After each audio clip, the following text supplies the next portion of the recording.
Royal TV is here live and direct at the palace of the Opaluku of Umukwata Kingdom.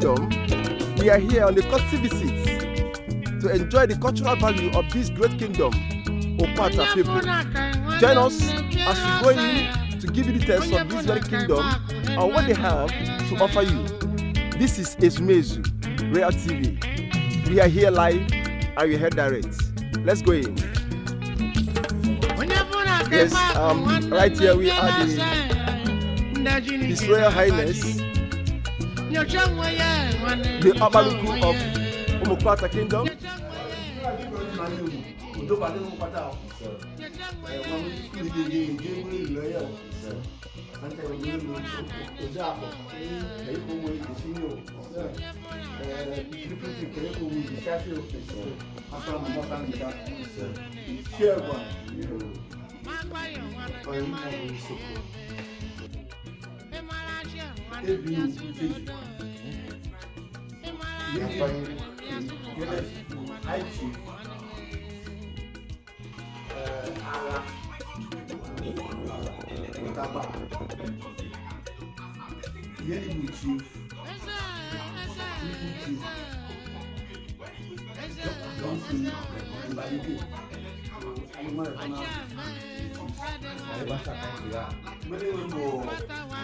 always Umukwata Kingdom. Many ways you watch Saga of Umukwata Kingdom.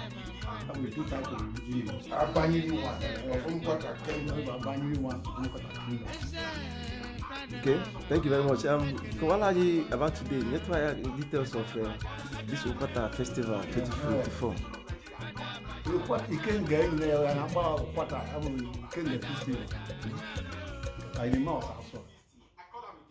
I've been million one in a Juboko. Where Juboko, one of the robots, near the Trano. Cannot wait to change your quarter. A metro woman and women as well. We now look at the person in Uboko. Many women that chiefs. Chini who say Uboko. What am I name? I can annually nine. I can annually nine more Patana.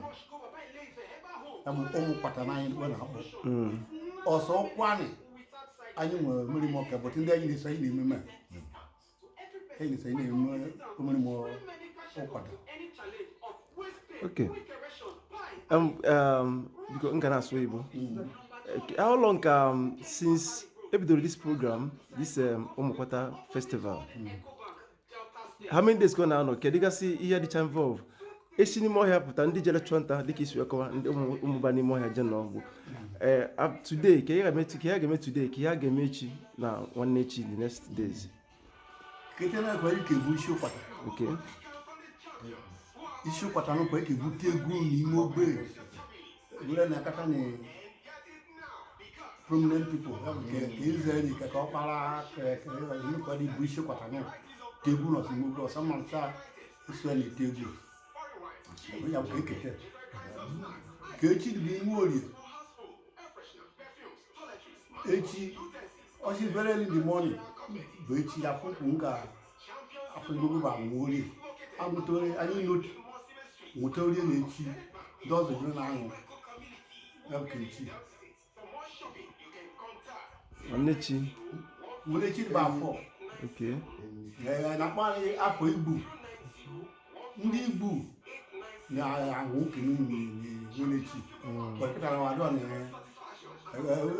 enu Igbo. Igbo aduwa. Igbo aduwa de emme wa sikwa wo se wo. Ndị Igbo ni ọkụ. Na me kwa yin ọkụ. Wado ni wo se wo enu Igbo. But they are in any day, I will purchase then you can make a year.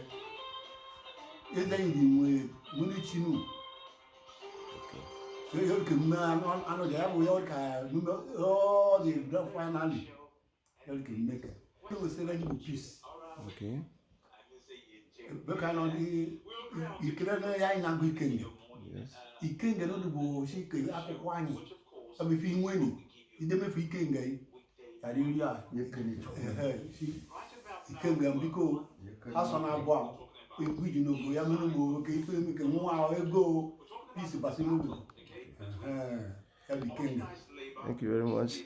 Sir, when you just tell us give us some stories. Before they cook and you have many, anyone they cook or they. And then Narayan is shipped 90. It is 11 something. A chicken will be on every year. When you all go bad. Obama can walk, can go. As we can mostly.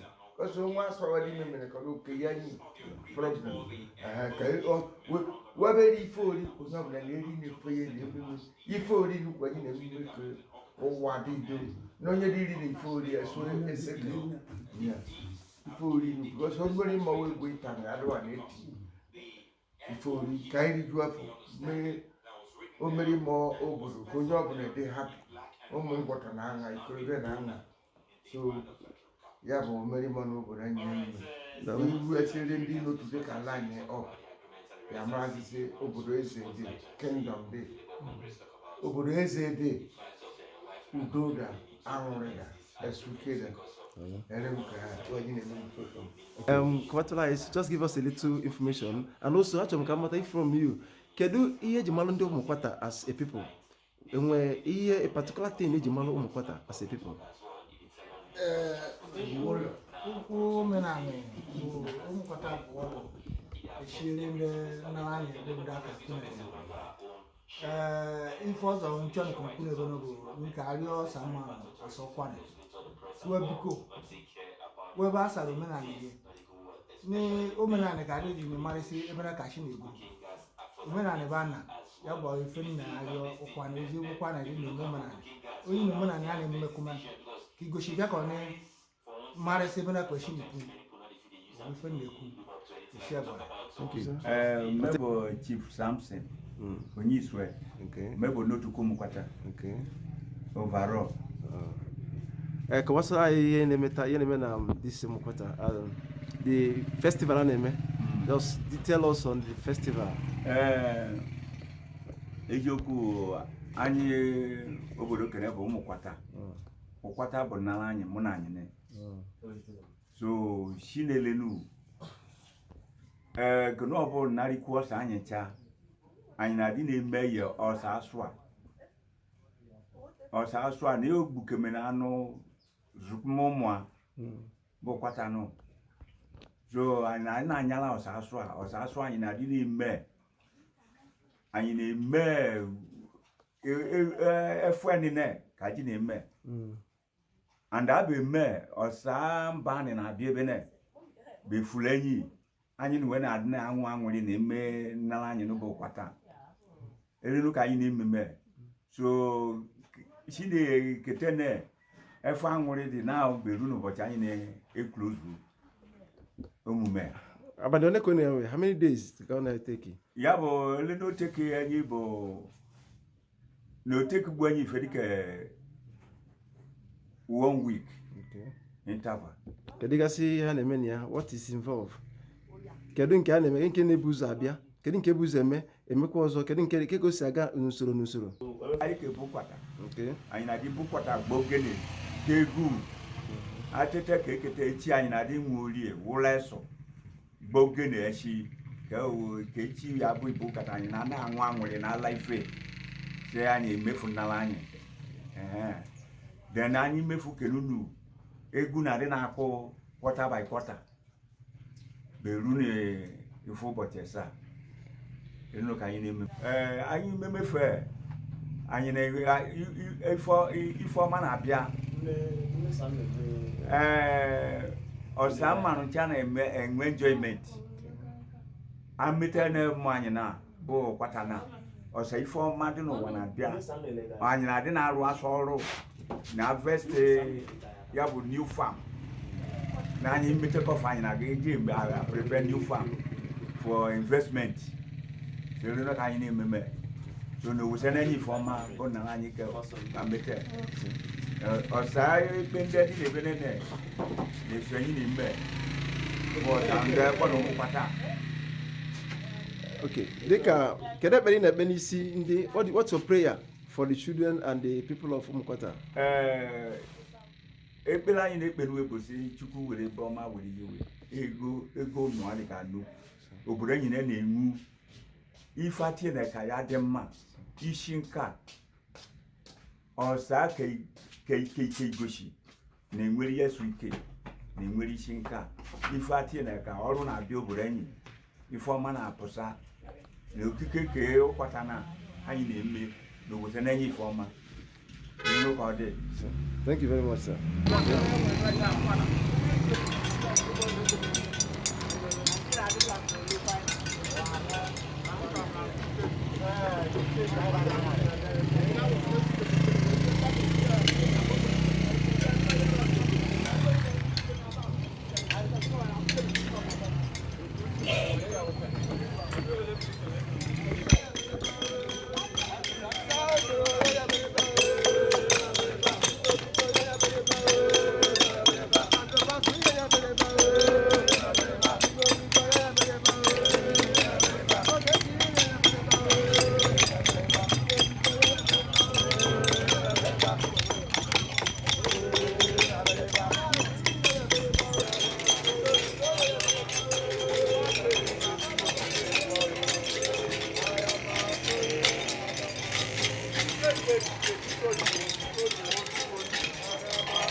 Chief Mondays. Okay. This is Umukwata, one of Ukwata Kingdom. Okay. This Ukwata festival. Okay. Where did they We go? are doing it to remember our forefathers. This Ukwata festival lasts for 4 days. Okay. Where did they go? All those boys you see yesterday, they are hunting. They go to bush and kill the animals that we use to remember our forefathers. Then what's going on today? What about today? Tomorrow? Today is the main day. Yes. After they will carry the meat. Okay. To dance around the town to celebrate and enjoy. Remember our forefathers. Okay. After the feast every year, what are the things the villagers experience as a result of the feast? Maybe development, progress. What are the things they enjoy every year after Part of progress in short. Okay. Development. All right, sir. Then normally in a time like this, today we are expecting them to come out. When they come out now, does it mean they will just take it to a particular place? Where are the places they will meet? They will go before the last point. Where they will meet, we call it Ishubu. That is that place. Okay. So they will for that carry the animals there. Okay. Dance around the town. Okay. Before drop it in one place. Okay.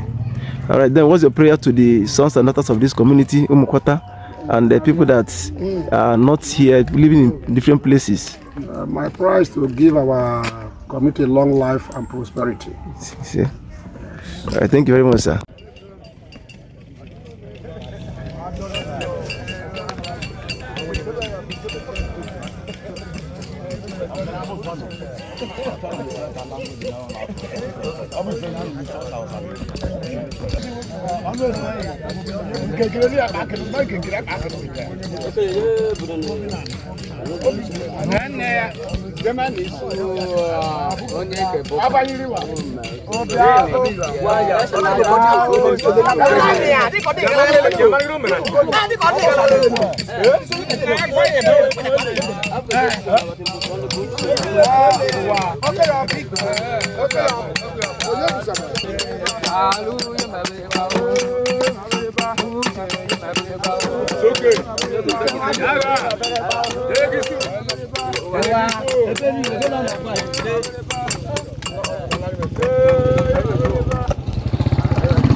Sola.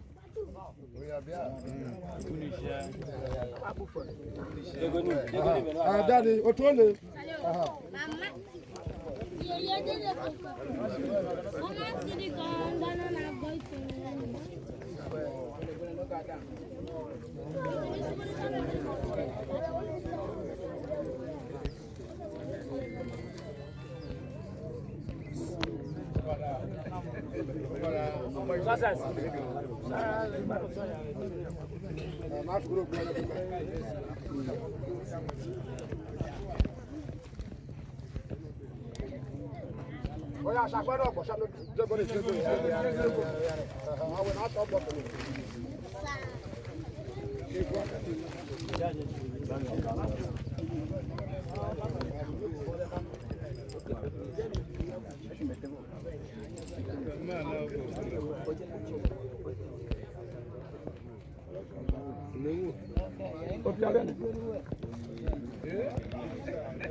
Yeah.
Okonyeke. Oduibu.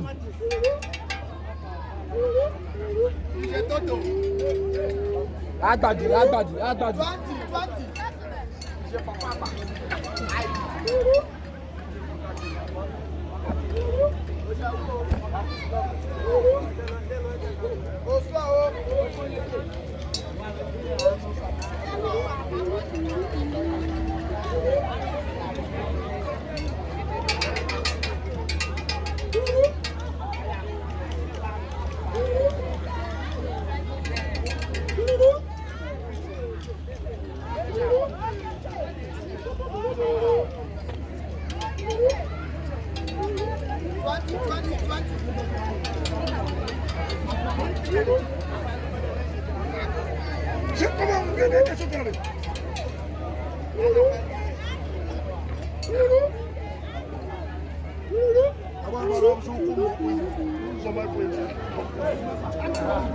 20.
Don't be afraid of Ukwata Kingdom.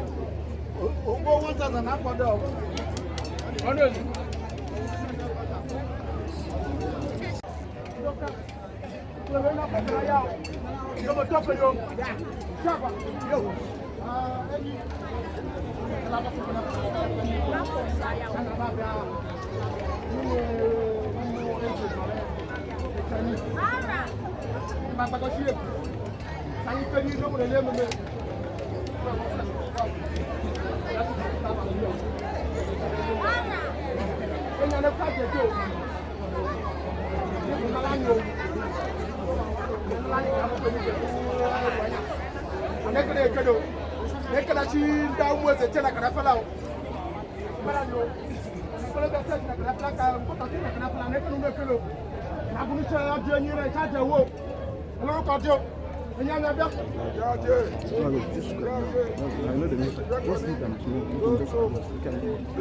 Apucho, I did there.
Ukwata Kingdom Ukwata Ukwu. It's from Aba. Oku na aswa. Ayi neme. Waka for many more kene. Igochanu boko. Na achota. Aru ne fefe. So oku na aswa ayi neme Ukwata na. If I don't name Ukwata, cannot name and Ukwata go bully shine. ya mụ na esi ụmụta anụ dị iche iche dị n'enu ihe so mmeri ma okene bụ mmeri ma udo wee nye ya Umukwata Ajieh na-achọ okwu ọ bụ si Umukwata incline Umukwata worldwide keta ka sa macha kwere isi Ukwata kele ka switch opposite switch as okay Bana. Bana. Idi ngweni ade gwa sano no vibe na sano bobo. Ifanye ngweni ade. Ifanye ngweni bote. So many more kena bo many mundo. Onyo me ko. Chana wale. Onyo me. Ejelo no. O many more kena bo many more success.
Yes, SBS Royal TV is here live and direct at the palace.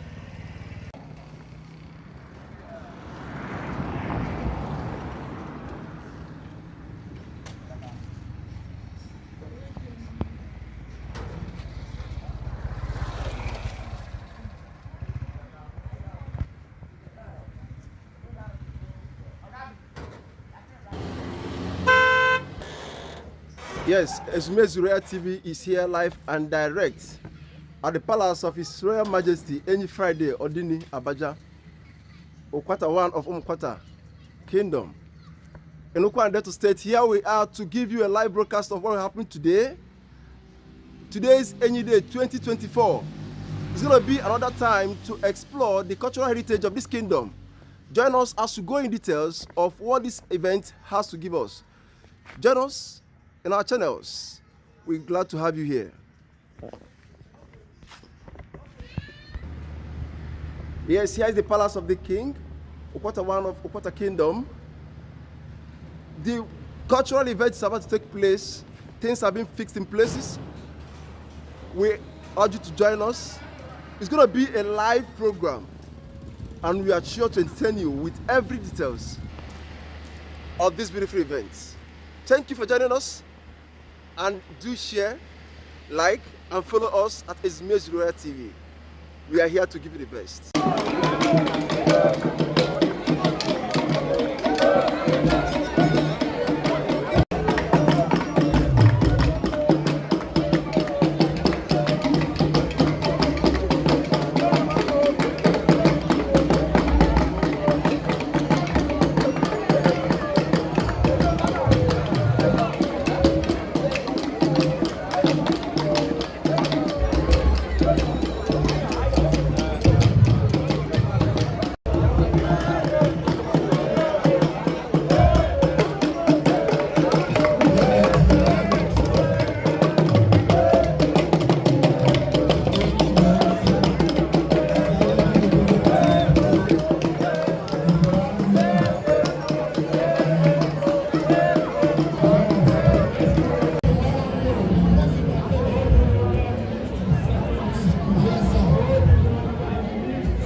Umukwata Kingdom.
The camera.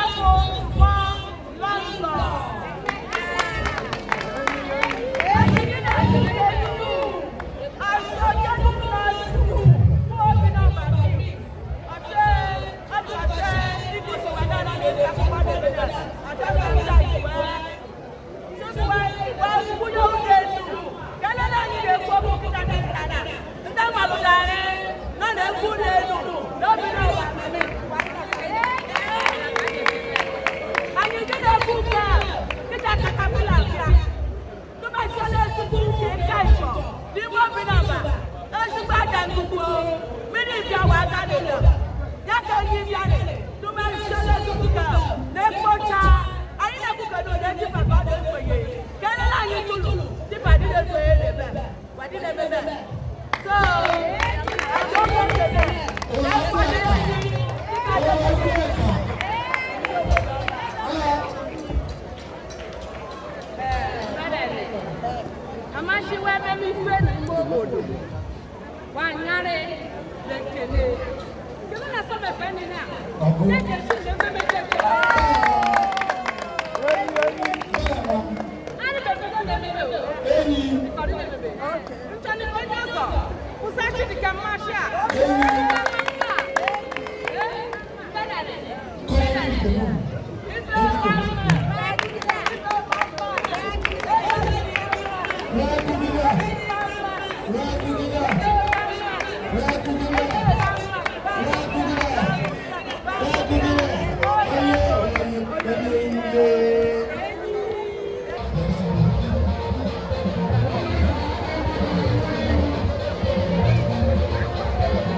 let's have your name and your title, sir. My name is High Chief Ikogwe Thomas, the Odekeze of Umukwata Kingdom. Go ahead, tell us about what happened. Yes, since after the issuance of the staff of office in 2012, every feast of this Ukwata, which is held every February, depending on the date, either it is earlier, or middle, or quarter in the month, it is held every year. And within the 3 days in which the Ukwata masquerade will dance, it is the Ajieh Day. And it is held here or in the playground called Olile. For 3 years running, we have been holding it ever since the palace have been prepared. It is a day of joy, a day which Umukwata will remember and acknowledge our king in all that he has been doing in this kingdom. He single-handedly handled the development of this kingdom. About 8 kilometers from Obiaroko, he handled it alone. He networked the main town with interlock, built a medical free center, a free market for men and women. He has been doing numerous assistance to less privileged. He built many houses for many. And he also assisted people in taking traditional title as chief. If you cross over to Obinomba, which is a part of this kingdom, you can see the marvelous work he has done there. He has a gigantic estate, marvelous exclusive hotel. Also, at the same time, warehouse where many things are being stored. Presently, he is now embarking on another project.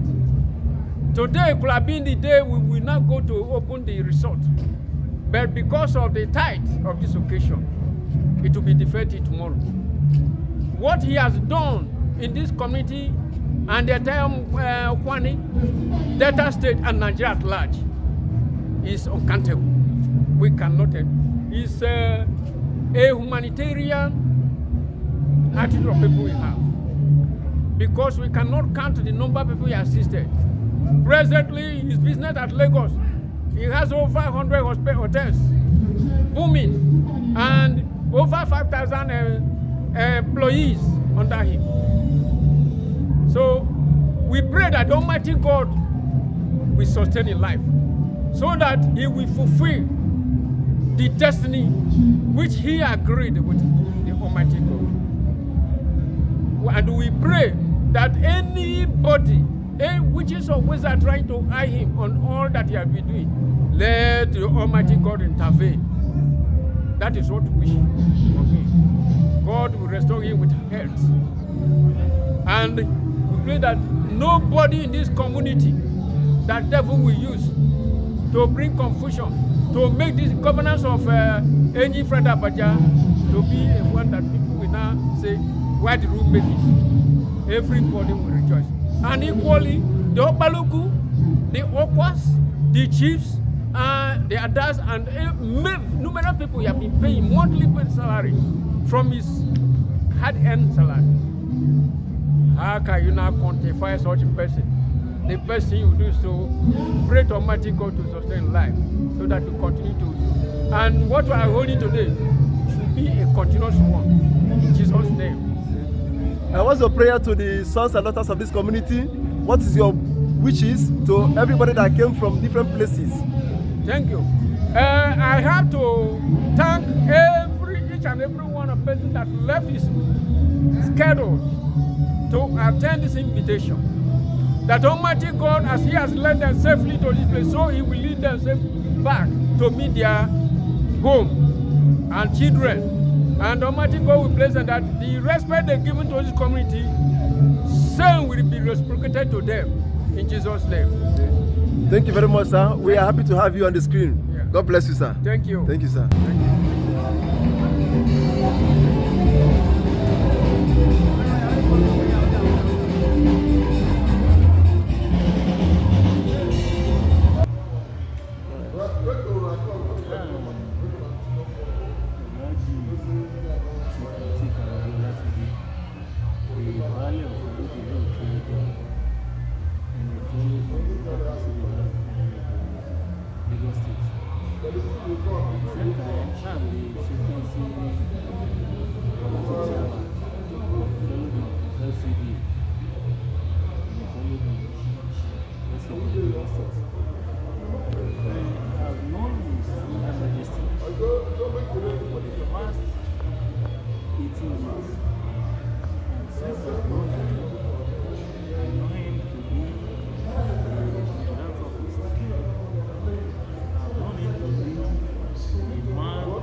I'm coming to Delta State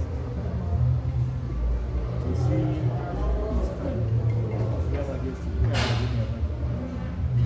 that is celebrating AED. He said, Alan, you should go, you should go, you should go. I extend my greetings to him. When I came here, he has called me twice. There's everything there. And I told him we enjoyed ourselves.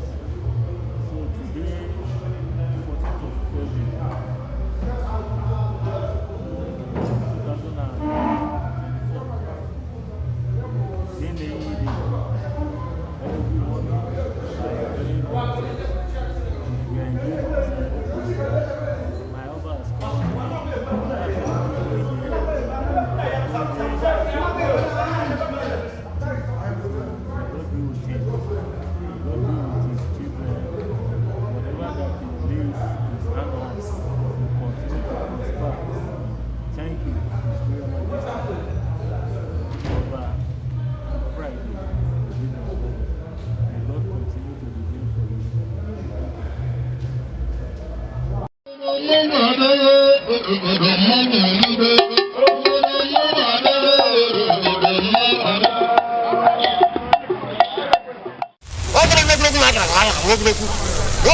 はい、